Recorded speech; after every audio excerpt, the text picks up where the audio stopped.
name is Marissa Marcicella, and I've really been fascinated by the human potential and also just all forms of natural healing since a young child.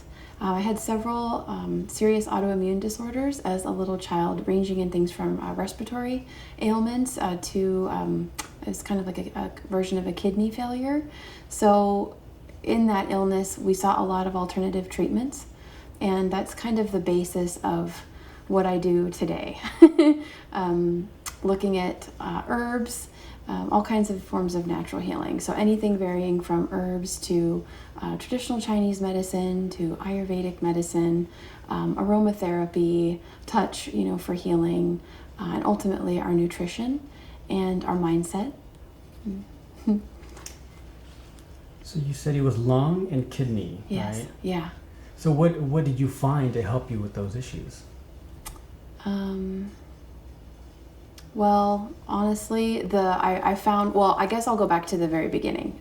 So I had a lot of ailments as a child, but what I found in the most serious of these ailments, I received what I like to call a transmission, if you will, or a download. So I was in the hospital because of some serious side effects from prednisone. So I had medical complications that were almost lethal from prednisone, which is a very powerful steroid. And I was taking that to try to help my kidneys because they were having issues with creating proteins. So I received a transmission in the hospital, and I was about 9 years old when this happened, about the root of disease and illness being mindset and emotional in nature. So I received this kind of packet, if you will, of information about how all of our disease is rooted in the mind first and also combined with the emotions before it becomes embodied into the body. So when I received this information, ironically, soon after that, I didn't have asthma anymore because I had very chronic asthma from maybe 2 years old. So I actually outgrew, if you will, my asthma. So that was the resolution to the lung issue, is I actually didn't have asthma anymore after that. When I started to make the connection with the lungs for me and my journey holding fear in the lungs. So once I could make that emotional connection, I was able to consciously release that from the body, if you will. What was the process exactly? Can you walk us through that? Sure. As a child, I find that things are a lot more simple than when we become adults. But for me, the unraveling process of this particular malady was just making that, it was kind of a mathematical equation for me at that time. Here I am, like 9 years old, and I'm seeing like A plus B is C. So thoughts and emotions and, this particular experience, I am embodying it in a way that is not serving my body as my temple, if you will. So I basically just, once I made that connection, it just kind of alleviated spontaneously. Was there someone that guided you through this to help you? It's hard to explain, but it was kind of intuitive guidance from within, if you will. So some people like to say guardian angels. I never saw anything externally, but it was just a very strong, we have free will, we can choose how we create our experience, and there's kind of a formula of, thought and emotion creates a physical manifestation, and they're all just patterns of being. So when we choose with mindfulness, we can really consciously create our experience. And with health, I find that to be very profound and very powerful information for people to know the power of the mind to heal the body. Were you going through like traditional medicine before you came upon that? Like, how did you? So when I was little, and I had this kidney disorder that I had is called nephrotic syndrome. And originally we were doing a combination of Western and naturopathic medicine. So I was taking the high doses of this steroid prednisone. And that's what actually ended up causing an issue. It created a blood clot. So that's why I was hospitalized, because basically one of my lungs was blocked from oxygen supply by this blood clot.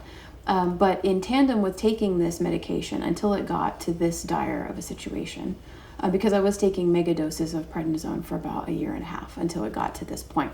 But we were also doing acupuncture and seeing a Chinese herbalist. So from a very young age, working with alternative remedies and really feeling the differences in the body. I could feel when I had acupuncture for the first time, I could feel the meridians. I could feel the energy spiraling open in my body and how that would relieve maladies from the body. So in the beginning, yes, it was mostly Western conventional, but fringe, with traditional Chinese medicine as well.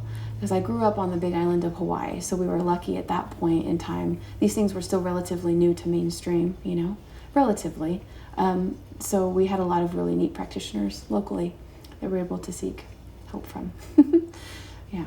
So how many treatments for the acupuncture, and what do you take from the herbalist? I don't remember the herbal formulations, unfortunately. I just remember that they were very strong and they had particular unpleasant flavors and scents. But yeah, so unfortunately I don't remember because I was so little, So yeah, I'm sorry. I don't really remember how much that I received. I just remember that I was doing a combination of Chinese medicine and then still taking the Western medicine, but then I had that side effect of the blood clot. So it's a pulmonary thrombosis is what I had in the left lung. And I had to be air ambulanced to the next island, to Oahu, to a specialty hospital, and had more alternative experimental therapy there. And what's interesting about that part of the story is that there was an Indian heart specialist who was the one, because they were trying to determine how to remove the clot. So they could either surgically remove it, which was pretty scary, or try an adult blood thinner. So this particular doctor, thought outside the box, thought, well, rather than do something as extreme as surgery, let's do this blood thinner. So that's what actually dissolved the clot within 2 weeks. But so I'm in the hospital for 2 weeks, and then I received this transmission of how we create disease. And that part of my mission, if I were to choose it, because we have free will, we can choose whatever we like. There's no judgment in our choices. But if I were to choose to share this information, that is what I had originally signed up to do.